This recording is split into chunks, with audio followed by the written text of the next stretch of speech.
Assalamualaikum warahmatullahi wabarakatuh. Semangat pagi. Bagaimana kabar anak-anakku pada hari ini? Pak Rahmat harap semuanya kabarnya baik-baik saja, sehat walafiat tanpa kurang suatu apapun. Nah, di sini nanti Pak Rahmat akan menyampaikan sedikit video pembelajaran terkait bimbingan dan konseling. Nah, pada kesempatan kali ini Pak Rahmat akan menyampaikan terkait kepribadian manusia. Nah, nanti Pak Rahmat akan menyampaikan apa saja. Silahkan simak video berikut ini.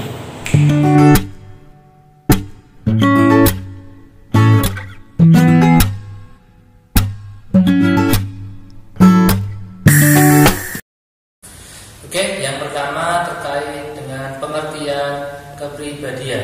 Jadi ada tokoh yang bernama Gordon Allport itu merumuskan bahwasanya kepribadian itu sebagai sesuatu yang terdapat dalam diri individu yang membimbing dan memberi arah kepada seluruh tingkah laku individu yang bersangkutan.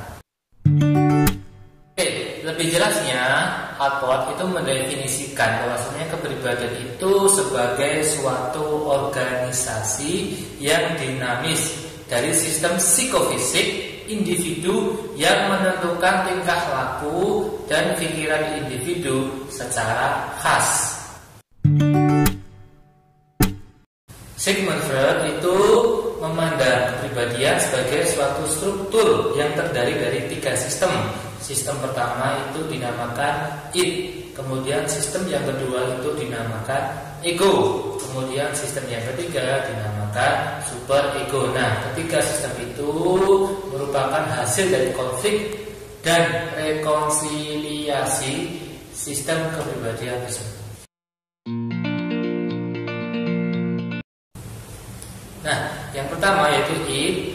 Arti dari id ini adalah sebuah keinginan. Nah, jadi kalian mencoba untuk menyelesaikan ketegangan yang diciptakan oleh prinsip kesenangan. Contohnya ketika kalian lapar atau ketika kalian haus, maka kalian itu terdorong untuk melakukan sesuatu tersebut. Kemudian yang kedua itu namanya adalah ego. Ego tadi intinya adalah perkembangan dari id.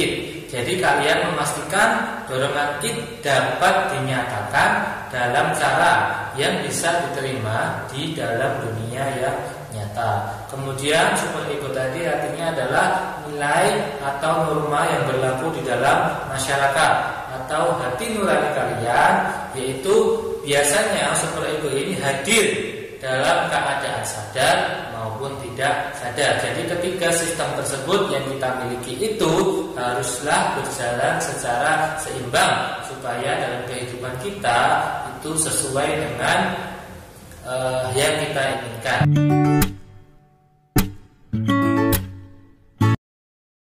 Oke, kemudian faktor-faktor apa saja yang membentuk kepribadian manusia? Ada 2 faktor. Yang pertama adalah faktor internal dan yang kedua adalah faktor eksternal. Nah, kita semua sudah tahu kalau faktor internal itu berasal dari dalam diri kalian atau dari gen. Kemudian faktor internal itu bisa berasal dari luar diri kalian atau biasanya itu berasal dari lingkungan sekitar, berasal dari komunitas ataupun sosial yang kalian lakukan. Nah, kemudian ada yang namanya tipe-tipe kepribadian. Nah, di sini Pak Rahmat akan menjelaskan 4 tipe kepribadian manusia. Yang pertama itu ada namanya tipe sanguinis. Kemudian yang kedua ada tipe melankolis. Yang ketiga ada tipe koleris. Dan yang keempat ada tipe pragmatis. Nah, itu adalah 4 tipe-tipe kepribadian manusia. Nah, untuk keempat tipe tersebut itu cirinya seperti apa? Nah, ini akan Pak Rahmat jelaskan.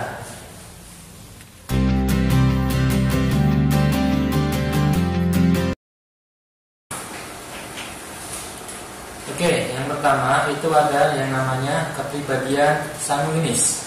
Nah, untuk tipe kepribadian ini itu memiliki ciri-ciri. Yang pertama itu ekstrovert. Kemudian yang kedua itu ada optimis.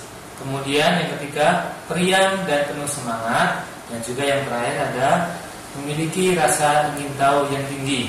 Nah, biasanya orang yang tipe-tipe kepribadian sanguinis ini memiliki sikap yang ekspresif sehingga menjadi bintang di setiap pertemuan.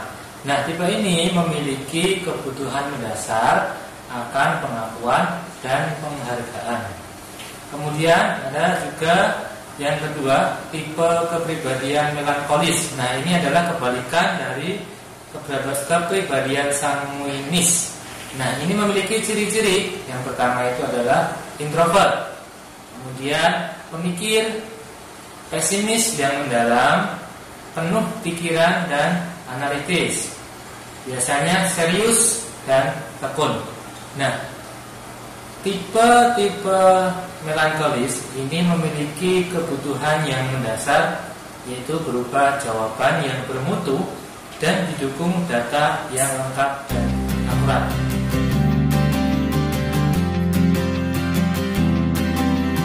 Oke, baik. Yang ketiga ada yang namanya kepribadian korelis. Nah, untuk kepribadian ini memiliki ciri-ciri. Yang pertama, ekstrovert, kemudian keras, tidak emosional, optimis, dinamis, aktif, dan membutuhkan perubahan. Kemudian kepribadian ini memiliki kebutuhan mendasar, yaitu tantangan, pilihan, dan pengendalian.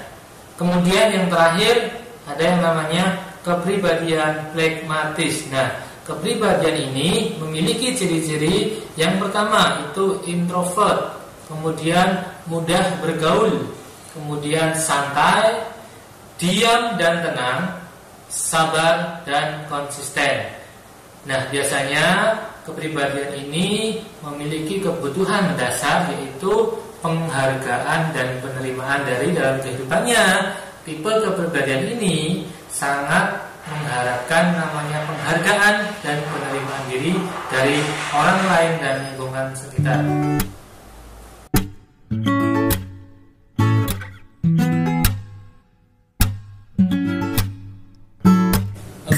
Yang terakhir ada yang namanya kepribadian yang matang. Jadi kepribadian matang itu seperti apa sih?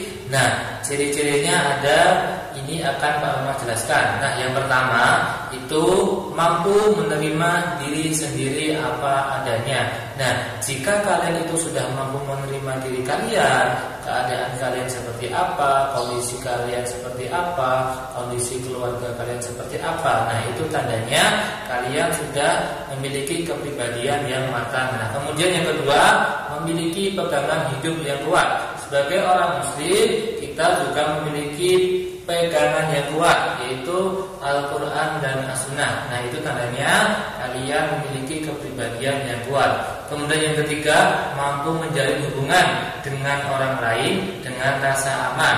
Nah, kalian itu adalah makhluk sosial, jadi harus bisa bersosialisasi, menjalin hubungan dengan orang lain dengan rasa aman. Kita menjalin hubungan dengan orang lain dengan rasa aman, dan juga sebaliknya orang lain berhubungan dengan kita itu juga dengan rasa aman. Kemudian yang keempat itu mempunyai perencanaan masa depan atau visioner. Jadi kalian harus bisa merencanakan kedepannya kalian itu mau seperti apa, kedepannya kalian itu mau jadi bagaimana. Itu kalian harus punya rencana yang baik dan yang matang. Oke, baik, itu saja penjelasan dari Pak Rahmat. Semoga bermanfaat untuk kalian semua. Terima kasih. Assalamualaikum warahmatullahi wabarakatuh.